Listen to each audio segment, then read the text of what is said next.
Ladies and gentlemen, boys and girls, children of all ages, you are now tuned in for your visual and audio hearing unqualified qualifications with me. Me is your host, comedian VMAC, and today I'm here with J Prag, the host with the mostest. He's an internet sensation. He got his own internet radio station, Rebel 107.9. 107.9. He was one of the founding fathers of Soulful Sundays at Red 28. He has multiple accreditations, and he's a Tiger Eye Management. So tell me a little about yourself. How you been doing? How's it going on? How's life? Man, life is great. Life is great. What can I say, man? You know, I'm here. Pleasure.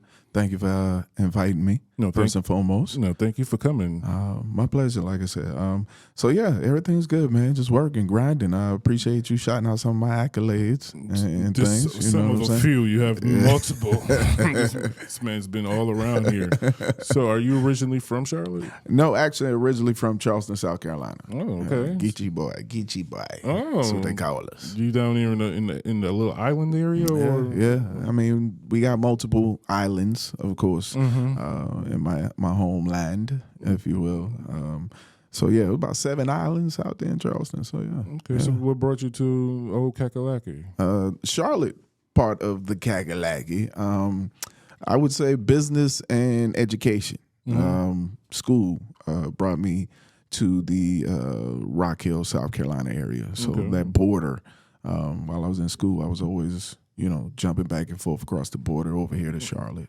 Starting to plant seeds. Okay, and what college and what school brought you here? Was it like middle school, high school? No, actually college. So once I graduated in high school in Charleston, South Carolina, I moved to Charlotte. I had a couple other opportunities for colleges. But Winthrop University is the college I chose. I wanted to still be kind of close to home, but a reputable name brand school in the area. So I went to Winthrop, again, giving me the ability to cross over. I also knew I wanted to be near the big city. So for us, Charlotte was the closest big city. So I knew I wanted to be near it. So what did you major in college?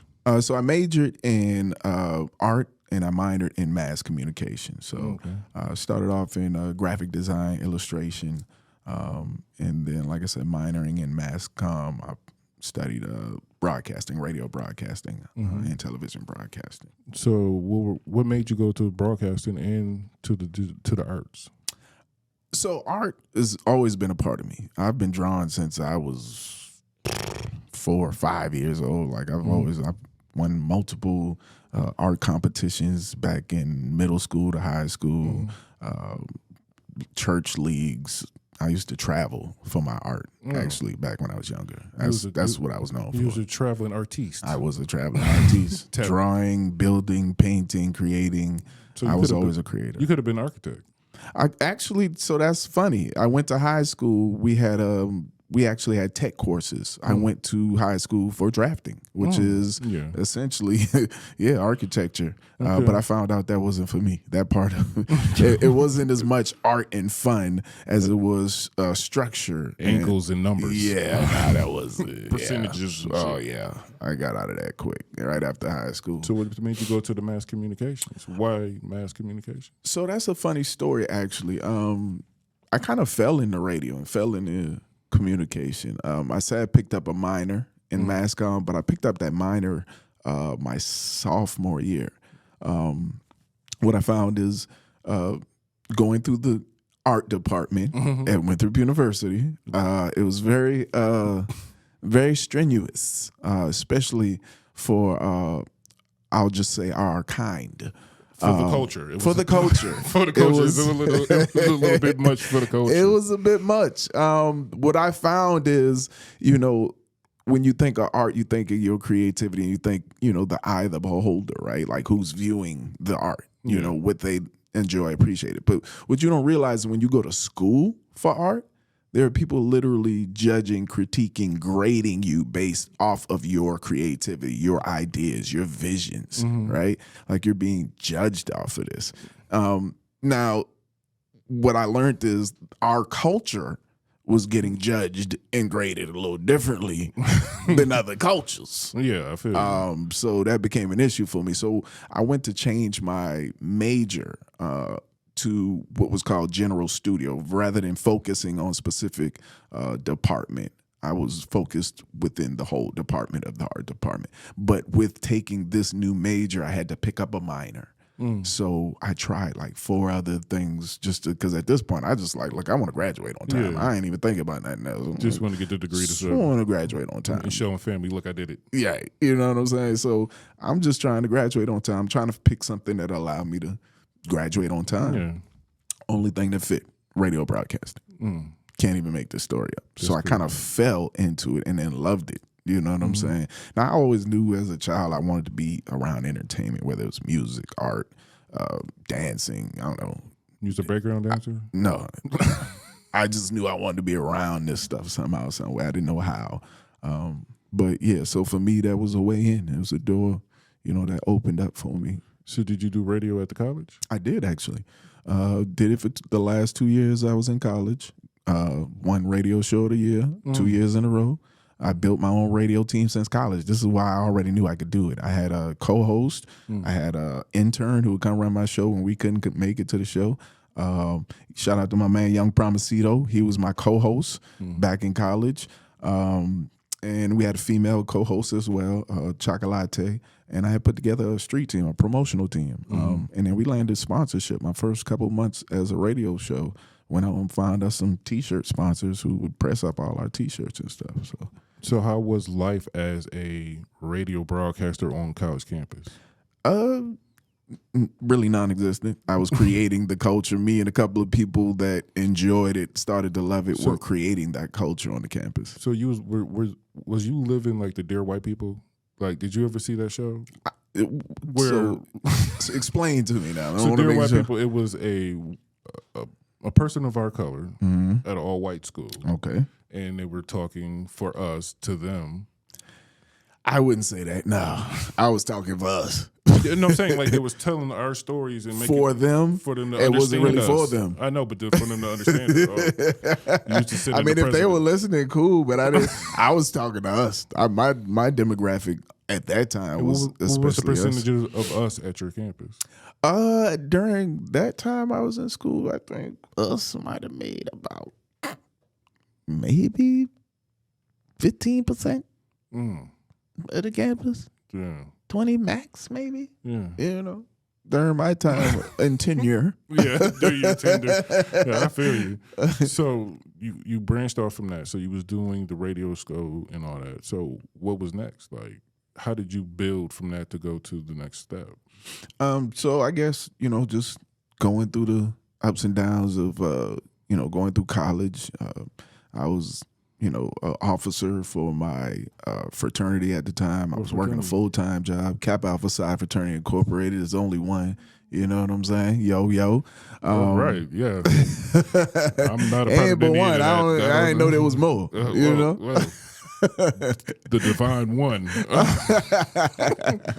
Nah, salute to everybody out there, man, all the Greek organizations. But Kappa Alpha Psi Fraternity Incorporated, I was an officer. I was working full-time. I was building my dream as a radio personality without even really understanding it at the moment. So by the time I graduated, I was kind of, like I said, at that time already bouncing back and forth up here to Charlotte. So started dealing with the clubs a lot, hosting clubs, doing promotions. Radio personality at the time came to my school right before I graduated, maybe a year or so before I graduated, and did a speaking or talking engagement on our campus. And she took a break, and I ran out there on her smoke break. You know what I'm saying? I hollered at her real quick. So I tapped in with her, and it's kind of how I got the first plug in is, we chopped it up for a second, and she collected my information, and I guess she was kind of taken by me a little bit in a good way, of course. So yeah, of course. Within a week later, internship coordinator for Power 98 called me. Right up, like a week later. It's like, hey, hello. It's like, hey, we got an internship opportunity up here at the radio station if you're interested.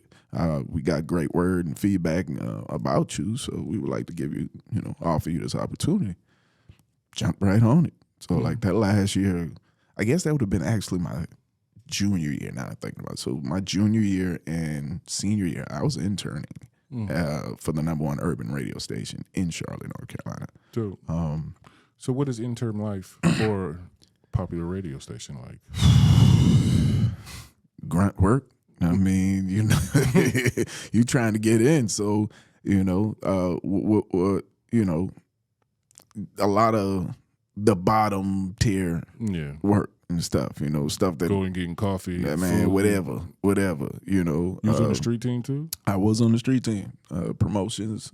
We were out there in the vehicles, passing out pamphlets and flyers and putting out tents and at concerts and all that. Yeah. So when did the internship lead you to so you became a regular personality? So, of course, at the time, being a fan of the station I was working for, even previous to being an intern, you know, of course, my dreams and hopes were to right away start working for them, being on air. Unfortunately, learning this game and this life and how it works. How does the game in the life work? Oh man, there's a lot of hard work. There's some politics like there is in everything. Yeah. There's about relationships as well. So you put all these things together and you got to find your way. You know. So for me, during that time, I wanted to be down with the #1 station. You know, I wanted to hopefully go from this internship into landing that first job and, you know, say it all worked out the way I planned it. But unfortunately, during that time, they weren't hiring full time. So again, another blessing from God. Somebody called me maybe 4 months before I'm about to graduate, out the blue. Hey, look, we're calling you from Clear Channel Radio, 96.1 The Beat. We heard a lot about you, a lot of great things about you. We'd like to offer you a job position over here. So before I graduated, I'd already landed a radio job with a station that was just coming to the market. They hadn't even been in the market yet. They were building the station, but they called me to be a part of the promotions team. Took that position right upon graduating. So I started my first day after graduation. I was working for a radio station. At that time, that radio station was a top 40 station. So explain to the people what top 40 is if they don't know what it is. So working at Power 98 is considered an urban radio station, urban community. Let's just say culture, the black community. For the people who may not get it or understand. So FUBU radio. Now, top 40 is more of your pop music. That's more of your more acceptable, I guess you could say, by a lot of different open genres. It's MTV, not BET. There you go. So you got your BET, which is urban, and then you got your MTV version, of course, which is top 40. So at this point, I'm able to say, okay, well, dang, now I got urban radio in my background. I'm also moving into a space now I have top 40 radio in my background, which in this game is, like I said, the game is like that. Like what I learned in radio is about moving around. It's about keeping your options open, especially until you land those contracts that you're looking for. So for me, that was a great opportunity to go from interning at the #1 station to now being employed by, I guess you could say, the new kids on the block, if you will, in radio stations. Because here they come, they're spending money. I'm driving the vehicles out here. Before they ever flew the program director in from L.A., I'm already driving the vehicles around for the next 4 months before he comes in town. So I'm essentially working, you know, I'm answering to myself as long as I'm, you know, following the schedule. Yeah, as long as you're on point with everything you need to do, Right, you know, I'm doing my thing. So, you know, I built over there for about 3-4 years. You know, hit kind of a glass ceiling, I guess you could say, with that situation. So let me ask a question. At this point right now, you was doing top 40 and you just came from urban radio. What were the differences as far as the business structure and the background of everything that you were doing, like from the urban side to the top 40? That's a good question. From the urban side, I guess you could say it was the business structure side, I think, was different in the fact that, you know, the culture is different, right? Like there are different people running this business over here. Their motto is a little different than the motto over here. You got to get used to certain personalities. You know what I'm saying? So I think with the urban side, what I learned a lot from the business structure was being able to handle business but have a little bit of fun. But then I think when I went to the top 40 side, I learned a lot more about the business side. Like, you know, this is business. This is big business. I learned in the top 40 radio station is where I learned in radio, you can't worry about friendships. Like, I've seen the best of buddies go from hanging out to this one is now coming to tell the other one, hey, it's nice to have known you here. You know, best of luck on all your future endeavors. Best of luck. we wish you well. Yeah. with a smile. Yeah. And I'm like, hold on, that was his man's. That was his man's in there. We got you for the next week, and then from there, we'll holler at you. Yeah, so I mean, I learned that, wow, like this is it can be cutthroat. It can be real. Like, you know, you gotta really, you know, cover your ass, as they say, in this game. Like, so when you started off, how many people were coming for you in your position? Because it seems like you were growing fast, so you had to be making enemies, or not say enemies, but people who were jealous or wanted to do what you were doing because it seemed easy for you. It probably wasn't. It might have looked. I make things look good. You dig what I'm saying? Okay, what can I say? Right, I make them look good. You I dig? don't know about all that. But nah, it was a grind, baby. Like, it ain't nothing easy. I earned everything I got, so it was a struggle. So, but people were probably looking at it like boom, boom, bam. And how did that build in friendships and relationships throughout both sides, 40 and urban?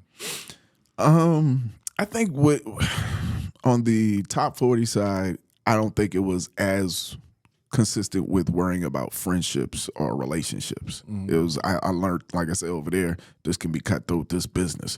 So I'll just keep it business. You know what I'm saying? So by the time, you know, my story goes back into urban radio, because like I said, after 3 years, I left that top 40 station because now opportunity opened back up at the urban station that I wanted to be at initially. So in 4 years, I went back to them being now hired as an employee for the first time. What position they give you? I started off in promotions. Back when you went back to the urban radio? When I went back to the urban radio station. So in the top 40 station, I started off in promotions and earned my way onto on air. I was actually the fastest, I guess you could say, employee to go from promotions to on air. They actually, it was a big deal during that time, to be honest, that I had earned my way on air with the top 40 station within 3 months. Still, see, this is the LeBron James, Kobe Bryant, straight out of high school. We're gonna go right to the top. That's kind of, that was the vibe, to be honest. That's the way they looked at me at the top 40 station, because they were like, "Yo, you're so talented. You people know you, people love you. You know, we want to give you these opportunities. We think it'll be a great fit." And I took it. Yeah, I took it for a moment. You know, and until it felt like it wasn't beneficial to me anymore. So I went back to the urban station. What was it that made it feel unbeneficial? Like, what changed the mood? It was a couple of things. I think I was growing as a person, as a talent, understanding now the differences of urban radio and top 40 radio, and like you said, how they're operated and ran. I think even on a personal level for me during that time, honestly, I had dreads. I could never imagine. A lot of people say that. So during that time, I had dreads, and so I felt even the stigma, if you will. So how was it? So having dreads at the top 40 station, right? Now, in the beginning, it didn't seem like it was a problem, but that's what I had to learn about the game. Okay. In the beginning, it didn't seem like it was a problem. However, as time grew and I was growing with the station, it seemed like it might have became somewhat of a hindrance. So they were dropping hints, clues? The hints and clues is me picking up on things. You don't gotta, I'm very intelligent. Like, I pick up on body language. I pick up on energy. You know what I'm saying? So when I can feel like the energy is different, if I feel like you're talking to me different, you know, I'm starting to think to myself, well, what did I do first and foremost? Is it something I did? And then I'm going to evaluate from that point. So you was taking it personal? No, not taking it personal, but realizing that other people might be taking something personal. Yeah. Or you were a threat or whatever. I'm a threat. There you go. Yeah. So that's what I encountered a lot in this game, I'll say, top is 40. Top 40, even into the urban. I've experienced threat. For different reasons. Yeah. You see what I'm saying? For top 40, I think me growing and then visually knowing where I could go if I'm going to be a personality for this station, I think that became an issue. If you're thinking about, dreads, Yeah, you can't. you know, during this time especially, right? So I had to make decisions. There were decisions that had to be made that I had to make personally, you know, for myself. I hope we wasn't cutting your hair. That was one of the decisions. That was one of the decisions. But it wasn't for them. It was for me. For your creative growth? For my creative growth. I learned from the situation. I learned that I could be hindered for certain things. Now, unfortunately, I didn't want to do it wholeheartedly. However, I did understand the game I'm playing, right? Yeah. And once you understand the parameters and the rules and regulations within the game, you adjust. So I knew that I had to adjust in order to continue to go further. I needed to adjust. I can grow my hair back. Yeah. I might not get certain opportunities again that I might need at the moment to catapult to the next step. I grow my hair back when I'm ready. Okay. You know, I didn't do it for them. However, I did it for myself, knowing where I'm trying to go. I didn't want anything to be a hindrance or a threat, if you will. So for that reason, and just keeping it funky, I got tired of sitting in that chair for hours. So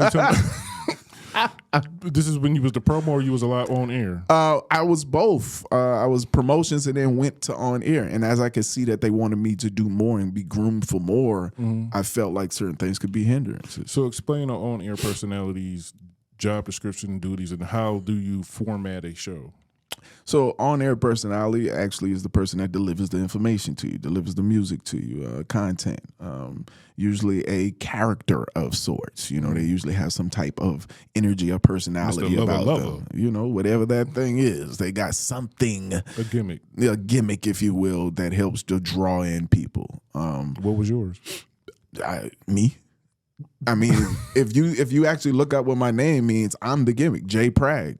Pragmatic is short for pragmatic. Practical, down for practical resolutions. I'm very down to earth, realistic. Like I'm not Hollywood. I'm not, I'm not any of these things that some people feel like they have to be. I'm comfortable in my skin. I'm comfortable being me and not putting on a show and being a character, if you will. So that's the only radio name you've ever had? That's the only radio name I've ever had. J Pragmatic. J Prag for short. Prag. J Prag, that's what I call it. So that's, just stuck with me. How does the format of a show go? Like how many songs, can you have to play a song? I heard you had to play a song once every hour. You can't play it back to back in the same hour and all that. Well, I first off, you would have to say what platforms are we talking about? 40. 40? Top 40s. Oh, so okay. So if you're talking about terrestrial, corporate, what is known as corporate radio, if you will, for those that don't understand the term terrestrial, they have certain guidelines, rules, and regulations that they have to abide by. They have certain things that they have to do. So some things may include the music. A lot of it, of course, is going to include the advertisement and the way it's ran, which is your commercials. So they have to, because of their business structure and the way they're set up, they have to operate in such a way where they try to appease the audience, the average listener, but then appease their advertisers, the people that are funding, and making sure that the bills get paid. Is it the same for urban? It is the same for urban. I mean, the setup, pretty much, the business structure is fairly the same. When it comes to urban versus top 40 versus sports versus, any other political, any other format, those are considered formats. Those are, those speak to certain audiences. Your format is what would speak to a specific audience, which is why advertisers would pick specific formatted stations depending on who they're trying to target. So when it comes to, I guess, the audience of the terrestrial radio, their goal is to accommodate with the music, but then accommodate the advertisers, like I said, on paying the bills. So they have a fine line of trying to be creative and trying to be fun, but then having to produce business, and handle business, if you will. which is what led me, growth wise to my place of how I'm operating in my brands and what I'm doing. I'm all about taking what people aren't doing and taking what's not working and then recreating it. So what's not working? How did you? What's not working? I think when it comes to your terrestrial radio, what's not working now is, for one, the generations are different. You have to be willing to evolve and change along with your listenership or your viewership. Things have to change. You have to evolve enough to give people content the way that they're now used to receiving content. People are on their phones all the time, right? Everything's online, digital now. So you have to play to that, and terrestrial radio has been in a position for so long of, I guess, dominance in the space in which they were in, to where now you have this online space. And it's like, oh, now they're seeing that, again, this newer generation, they're more into online. They're not sitting at home turning on a radio. No. Things are different now. So you have to play towards that. If you're going to survive anyway, you have to play towards that versus running away from it. So I think it's big that they, terrestrial radio has to adjust in order to survive. And they've already been making certain adjustments. I've seen it in this space where they're trying to make certain adjustments. However, I think, being the digital radio space, people are already creating and finding what they're liking in those spaces. So it's going to be harder to draw your attention back to local when you've now gotten so used to this platform that brings you not only maybe some local stuff, but they're bringing you national information and news and music, So, yeah. So when did you jump on the alternative wave? For me, it was probably about, I guess you could say, 8 years ago. And then I really jumped in that space probably about 7 years ago, testing it out. Tried a couple of different partnerships in the past that didn't work out, unfortunately. But I learned a lot from it. So that's all that matters to me, as I took the jewels that I was supposed to take in order to continue to grow and build what I envision as, new radio is what I call. So what is your vision for new radio? So my vision for new radio is to, for one, I'm trying to teach people what new radio is. So new radio is the culture. It's becoming the culture. I like to say for my radio stations, Rebel 107.9 and the Soul 105.3, that we are, I like to consider us not just a radio station, but more of a multimedia radio station, more of a station for the culture. We're not limited in limiting ourselves on the way that we provide content, or making sure that, just like I spoke, we're putting ourselves right in that space. So we want to make sure that you can see everything that's going on. We want to be able to pull up on you. Like, we're not limited to one studio anymore nowadays. You can pull up and set up shop on a basketball court and interview people. Like, you know what I'm saying? Like, you could pull up at the mall and post up nowadays and do interviews and ask questions and crack jokes, right? True. So it's like you're not limited to any one space, any studio. So that's the way you got to sell radio, is we can pull up where you at. You know what I'm saying? Like, my top 5 markets right now for Rebel is, in this order, is New York, LA, Chicago, Charlotte is number 4, and Philadelphia was the last time we checked our numbers. Those are the top 5 markets. My goal is to pull up in these markets, do events in these markets. We're going to where the people are listening to us at. See, terrestrial local radio, they're limited. They can't do that. You know what I'm saying? They can't focus outside of the city the city. You know what I'm saying? And so for new radio, we pulling up in different countries. If they're listening to us over here in this country, we setting up an event in this country. Rebel 107.9 out here in Tulum. You know what I'm saying? And everybody on vacation listening to this. Tulum in the building, baby. But that's the beauty of it. Not to mention, we're not governed by certain laws, like the FCC, like with terrestrial corporate radio. We're not governed by certain laws, being in this online space. So, are you basically allowed to play whatever, whenever? I can play. I have no. You're not going to hear the same 7-8 songs with me an hour. You know, I can play B-side. You're gonna hear some B-side. You might hear some mixtape songs. You're gonna hear some songs. You're like, oh man, they playing that on the yeah. I want you to feel that energy of wow, this is what new radio is. Like you can hear anything you want to hear. You know what I'm saying? From fitting this format, you know, with less interruptions, less commercials, more raw content. Beautiful thing about this space is we can go unedited. So on my radio station on Rebel, I have unedited hours. So after 10 o'clock, say from 5 in the morning till 10 p.m., we're clean. But after 10 o'clock, I'm going after a different market. 10 o'clock, we can go unedited. It's almost like uncut. BET used to have the uncut. Same concept. Why not have an uncut? We're online. We don't have to be so strict about everything. I want to loosen it up. That's why I called it Rebel. Yeah. We're rebels. We're doing things differently, you know? Attacking the market from a different angle. And we're opening up the playing field. Just like I said, see, terrestrial radio, they're limited. They're playing edited music. That's one market, okay? I'm playing edited music. That's one market. But then I'm playing dirty content and music after a certain time. That's a whole nother market I just opened us up to.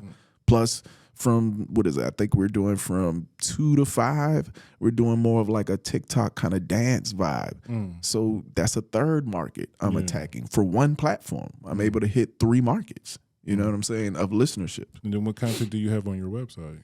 What content? Yeah. So you'll be able to catch a lot of our shows visually. So some of our shows are here locally. A lot of our shows aren't. They're broadcasting outside of Charlotte. So we'll be able to not only catch what's going on here locally in our studios, but then we'll be able to throw it out to New York, what our DJs are doing out there in their home studios, and their studios in Chicago. And, the goal is to be able to, again, it's like passing the baton. We're showing our arms are reaching more than just Charlotte, not to mention I want to know what's going on in New York. I want to know what's going on in Chicago. I want to know what's going on in LA, So now I've created a platform where I have talents that can bring this to me. You're going to play that music from LA that the Carolinas don't know yet. Yeah. I want you to play that music in New York that the Carolinas don't know yet. And vice versa. We're going to play some music from the Carolinas that you guys haven't heard yet. The goal is to share the wealth, you know what I'm saying? Open up the playing field a little more for ourselves. So how is the internet radio community as far as the ownerships go? Are y'all all on the same wave, or is it more like, because from what I'm kind of figuring that traditional radio is a competition where I want all the views, I want all the listens. Is it the same in the internet radio situations? It could be viewed the same. Or are y'all bonding to take out? I would say there's a little bit of both. I've had some conversations where there's some internet online radio stations that would like to work with us to some capacity, share relationships, share clients, things of that nature. But then, of course, you have some people that would prefer to be standalone and do their own thing. I'm not against anything. I'm open-minded to working with different people as long as it makes sense, of course.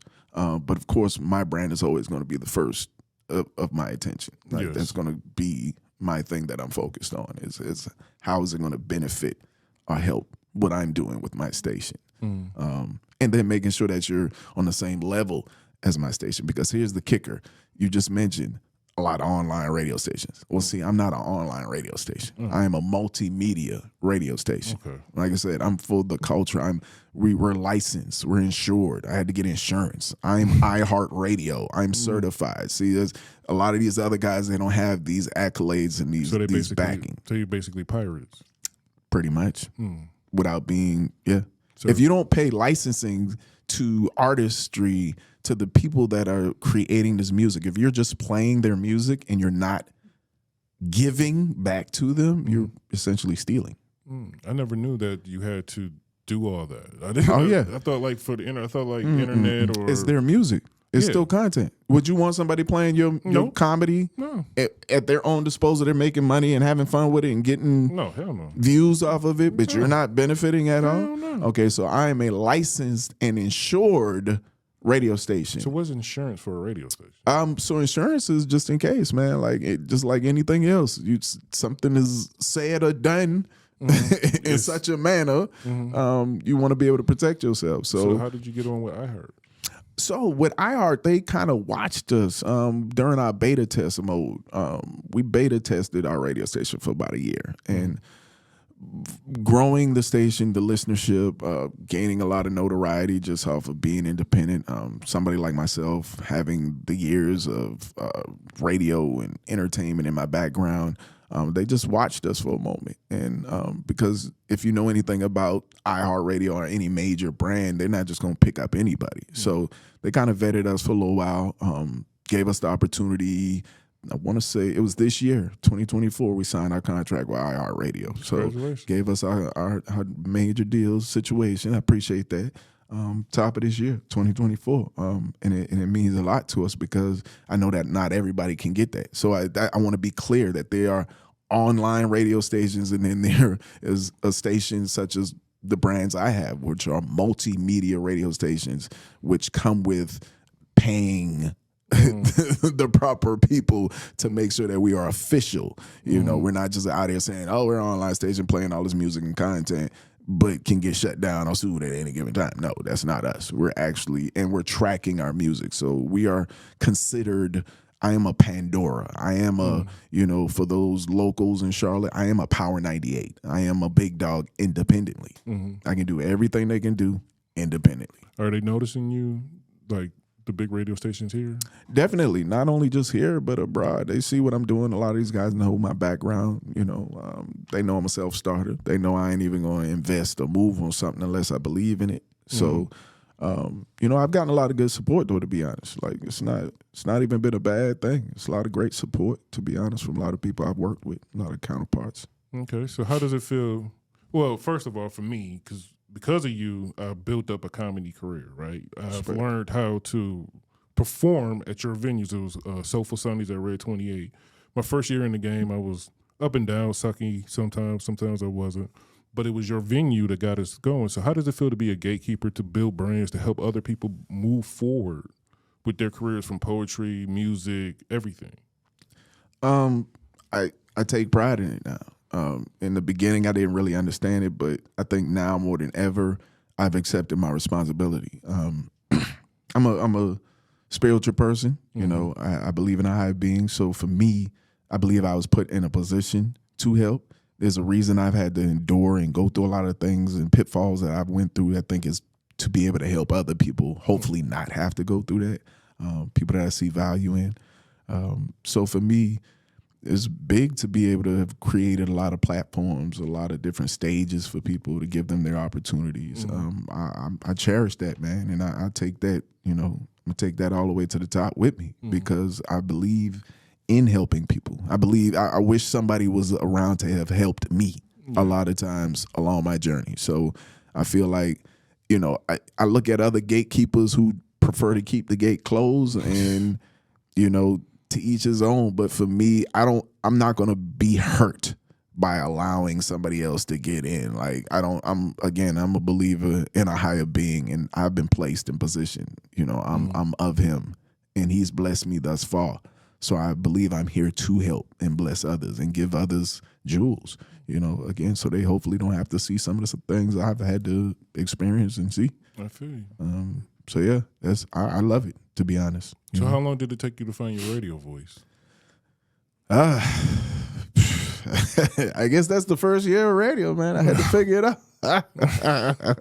I mean, it sure wasn't in my earlier days of college radio. I was kind of playing with it then, but I guess you could say my first year really touching the airwaves started in 96.1 The Beat when I started playing around. I figured I had to find it, you know. What better way than start over here, top 40, and play around, you know what I'm saying? Yeah. So that's dope. So I ain't gonna throw it away like that, but you know. So I always wanted to know, like, I know they use a Nielsen rating system for TV and regular radio, right? So how do you track your viewers or your listeners on this platform? So of course, yeah, there are different tracking systems for television and radio. Some of them are household. Some of them are meter assisted. So you might have some situations where they give people meters in the different areas. Oh, like how they give people the Nielsen boxes. There you go. So to pick up, you know, transmissions of what you're listening to, you know. So that's definitely a way. And then tracking systems in general, I mean, it's beautiful to have because you want the analytics. You want to know who's listening, where they're listening, why they're listening. That's what's going to help you make your product better. So these tracking systems are very important. Now, do I believe in them 100%? Not always, because I mean, like anything, you can play with these things, right? Like you play with the numbers. Yeah, you can play with the numbers. You know what I'm saying? Not the actual numbers, the numbers you give out. The ones you give out, especially, yes. You're hoping that your actual tracked numbers are your actual tracked numbers. But yeah, so the tracking systems are set up to help the business grow. Is to help the business know who their listeners are. To keep up with their target listenership. It's a way for them to gain insight, if you will, to the market and their community and who they're trying to service. So yeah, they put them out different ways, from their side to, like I said, putting them actually into the community, to allowing the community to track themselves and see what they're listening to and or watching. Okay. So tell us more about Tiger Eye. So Tiger Eye, full service marketing, promotional, entertainment, and advertising, I guess you could say, firm. Birthed back in 2007, I kind of wanted to speak to, again, helping people. I saw a lot of people feeling, I guess like they didn't get everything they wanted from different entities when they would come to buy services with these different entities I've been around. I've witnessed people not be happy. I've also witnessed starving artists, So Tiger Eye was kind of embodied a little bit of marketing, promotions, advertising with a little bit of grooming, development for artistry talents, to just being a brand that helps curate, major events, cultural events for the market and for the community. So marketing, promoting for businesses, doing our own events, assisting people with their concerts and their events, development, management of artists. Shout out to Day Samaj, our R&B artist. She's on fire right now, making a lot of headway, gaining a lot of attention. Make sure you look her up at Day Samaj. But just, really doing a lot to build what we see as that should be noticed. That's where the whole name comes from, Tiger Eye. We feel like we got that eye. Like, you should pay attention. Yeah. So what made you choose her as an artist in comparison to anybody else who came up to you? Oh yeah, man, because I've had numerous artists over the years trying to get me to work with them or sign them. But why you tell them no? Well, when I first started Tiger Eye Management Group, I worked with a lot of artists back in the day that I signed under my management company that I did develop, invest into, and work with. And it came with a lot of ups and downs, mainly a lot of downs. I've had some bad experiences. Sir? What were those downs? Well, you come to find out that sometimes playing the management, you're like babysitting, right? So you got to know the type of person you're dealing with. So what I've come into contact with is either I'm wanting it more for you than you want it, or I'm more invested financially in other than you are. So you're you pick and choose and take days off. I've endured dealing with people wasting time, wasting money, wasting studio time, missing shows, getting arrested, going to speak on behalf of artists to get them out of jail. It's just been a lot. And that was the earlier years. Out of jail. Man, listen, bro. I done had to do it all. Get them out, get people out of street fights. I done had to be, man. Listen, I've had to do it all, brother. Essentially become the parent. In some cases, you essentially become the parent. You know, and that's what I had to learn from managing certain artists, is that you kind of become the everything to a certain extent. So at one point, how many did you have? I would say my biggest roster under Tiger Eye was 3 artists at one time. 3 artists. And how many you have now? I have 1 on purpose. On purpose, with purpose. So I started off hip hop, rap. I had a lot of, now don't get me wrong, I had some dope artists, which is why I signed them. Yeah. It was just a lot of, I guess, like I said, either the business side wasn't working out or the personal side wasn't working out. and not always to a negative, sometimes to a positive in their personal life. You know, some guys, you know, got married, moved on, had kids, you know, had lived life. So, you know, life goes on, life happens. So for me, I just took a break in managing artists just because it's intrusive. Like you have to be, you got to know everything. You got to, you know, I got to be up your butt essentially. Yeah. So is this artist easier? Oh, a lot easier. So for one, like I said, I started in hip hop. She's R&B. Right now, I'm all about going along with the wave. Right now, we know that music is coming to where good music is coming back. Like the energy, the season for good music is coming back around. So that was key for me in selecting an artist, is I knew that it had to be good music. It had to be R&B, it had to be soulful, it had to be something along the lines of that. Not to mention doing Soulful Sundays for 13 years. Hint, hint, the longest lasting event in Charlotte history. Dope too. 13 years. Do your research. No other event has lasted that long. And I normally don't toot my horn, but I'm going to take this opportunity to toot that horn. 13 years, longest lasting event in Charlotte, North Carolina history. Do your research. Tag Eye Management Group, Soulful Sundays. Game time, let's get it. You know what I'm saying? Because, you know, sometimes you got to remind people and let people know. But damn. Yeah, so. Yes, sir. For me, man, you know, I took a lot of time to really figure out what I wanted to do when it came to the artistry side of who I wanted to work with, if I was going to work with somebody. So, you know, she was brought to my attention over a year ago. I like the way she worked, her work ethic. She had a great, you know, head on her shoulders. She, you know, I had the opportunity to meet her mother. Her mother was great people as well, got great energy from both of them. You know, and started working, and started just the working process with her. So, grew into a great working relationship to where I really feel confident in what she's capable of doing, you know, and I'm behind 110% because I believe in the music, I believe in the artistry, and I believe in the fact, you know, like I said, on a personal, and I believe in her as a person. You know what I'm saying? I had to take that into consideration this go around with working with an artist, is the person, you know, like I told you, I had some stories. I done dealt with some stuff. Fucked up people. Man, I've dealt with some stuff, like I said, good to bad. But the bottom line is I had to use my discernment this time as far as what I think could benefit myself, the brand, and who I could be beneficial to, you know? Like even helping and supporting her, I felt like I'd be in a plus. So what would you tell up-and-coming radio personality who wants to be an entrepreneur? What would your statement be to them? Oh, definitely do it. Never put all your eggs in one basket. I learned that early, which is why I created Tag Eye Management Group while I was working in radio.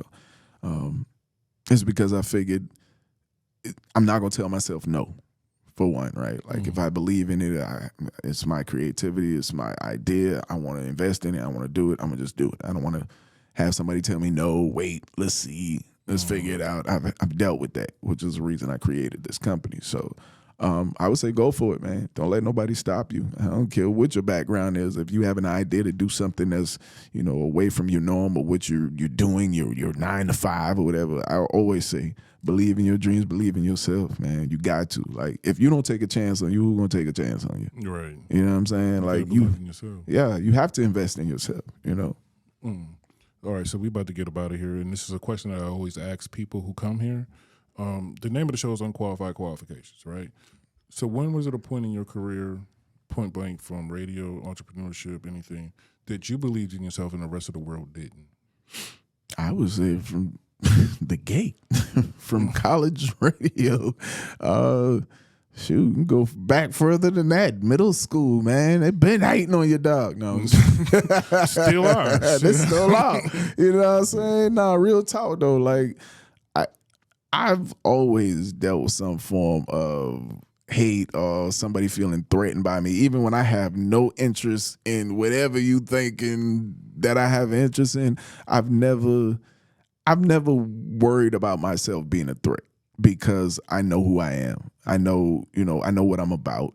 You know, what you see is what you get with me. So it's take it or leave it. So I'm not here to impress anybody. I'm not here to be anybody but myself. You know, like I'm here. You know, I'm a blessing to some, And, you know, I look for those that are supposed to be around me to help bless me. Yes. So I'm just here to be a mirror, man. You know what I'm saying? Be a good person and receive good energy back. You know, I want to see everybody win. I don't hate on people. So although I know it happens to me and it's been happening for some time, I stray away from that, man. So, you know, I wish everybody well, regardless of what they wish me. I wish them well. All right. Well, we about to be out of here. Give them your socials.